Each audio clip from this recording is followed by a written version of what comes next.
Hello, ഫേസ്ബുക്കിൽ ചെറിയൊരു മാറ്റം വന്നിട്ടുണ്ട് കേട്ടോ. ചെറുതല്ല, കുറച്ച് ഇമ്പോർട്ടന്റ് ആയിട്ടുള്ള ഒരു മാറ്റം തന്നെയാണ്. അതായത് നമ്മൾക്ക് എന്തെങ്കിലും ഇഷ്യൂസ് വന്നു കഴിഞ്ഞാൽ നമ്മൾക്ക് റിപ്പോർട്ട് ചെയ്യാൻ വേണ്ടിയിട്ടുള്ള ഒരു സെക്ഷൻ ഉണ്ട്, ഒരു ഏരിയ ഉണ്ട്.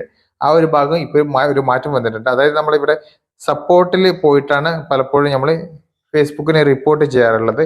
അതുപോലെ തന്നെ നമുക്ക് കോപ്പിറൈറ്റ് വന്നിരിക്കുന്ന ഇഷ്യൂസ്, അതുപോലെ തന്നെ പിന്നെ ഇങ്ങനെയുള്ള നമുക്ക് എന്ത് കാര്യം ഫേസ്ബുക്കിന് റിപ്പോർട്ട് ചെയ്ത് കഴിഞ്ഞാൽ അതിന്റെ റിപ്ലൈ വരുന്ന ഒരു ഏരിയ ഉണ്ട്. അതായത് യുവർ അലേർട്ട് എന്നുള്ള ഒരു ഭാഗം, അത് നമ്മൾ സപ്പോർട്ട് ഇൻബോക്സിൽ പോയിട്ടാണ് നമ്മൾ എടുക്കാറ്. അപ്പോൾ നിലവിൽ നമ്മൾ അവിടെ സപ്പോർട്ടിൽ ക്ലിക്ക് ചെയ്ത് കഴിഞ്ഞാൽ ഡയറക്റ്റ് ഇങ്ങനെയാണ് ഇപ്പം കാണിക്കുന്നത്. നമുക്ക് അവിടെ യുവർ സപ്പോർട്ട് ഇൻബോക്സിന്റെ ഭാഗത്ത് നമുക്ക് ഇവിടെ അതർ കമ്മ്യൂണിക്കേഷൻസ് എന്നാണ് കാണിക്കുന്നത്. അതിന്റെ മുകളിൽ തിങ്ക് യു റിപ്പോർട്ട് എന്നാണ് കാണിക്കുന്നത്. നമുക്കിവിടെ താഴെ ക്ലിക്ക് ചെയ്ത് കഴിഞ്ഞാൽ നമുക്കിവിടെ കാണാൻ സാധിക്കും അലേർട്ട്. നമ്മൾക്ക് മുമ്പ് യുവർ അലേർട്ട് എന്നുള്ള ഭാഗത്ത് അലേർട്ട് എന്നുണ്ട്.